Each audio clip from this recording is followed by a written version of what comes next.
As we begin this course on the music of the Beatles here on Coursera, I just wanted to take a minute to talk a little bit about some of the materials that support the course and sort of how it's going to be organized according to that. The first thing to start with is there's a book that I recommend for the course, and that is a book called Beatles Songs. You see it on the course webpage.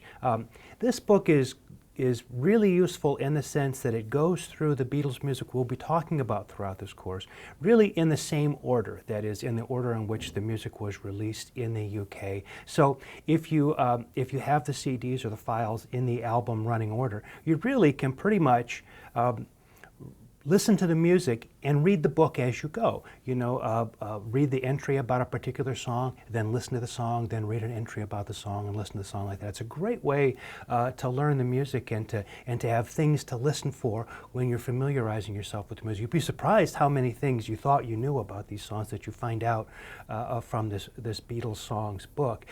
One thing that's, I think, really interesting about the way the information is pulled together, and of course I won't have a chance to talk about even a small percentage of all the songs that are in the Beatles catalog, is that you get some very specific information about who's playing what instrument. That's mostly correct. I mean, historians are going to come along and correct various kinds of things, but it's mostly correct. I think gives you a pretty good idea. And you get quotations of the Beatles talking about the recording of the song and some of the things that have to do with the influences and the lyrics and these kinds of things. And that's very valuable. So it gives you kind of a perspective on it. Also helps us identify which songwriter is primarily responsible for each song as it goes. So I really recommend getting a hold of the Beatles Songs book. It's a relatively inexpensive book, but it's a great source of information. I think it'll be a real aid.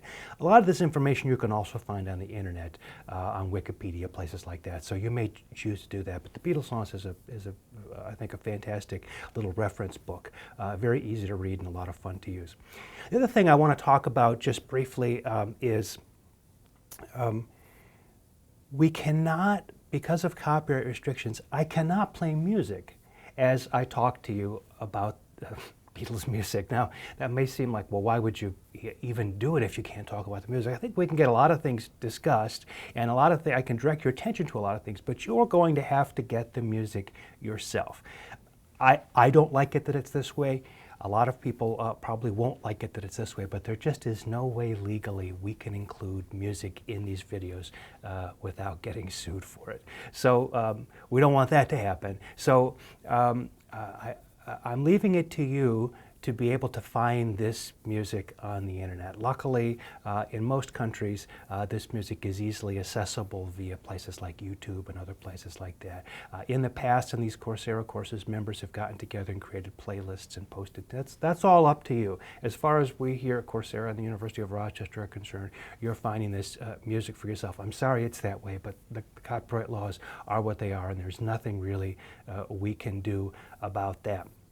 So if you've got the Beatles Songs book and you're able to get to the music, I think you're going to be in great shape to study this stuff as it goes along. So let's jump right into the course, the music of the Beatles.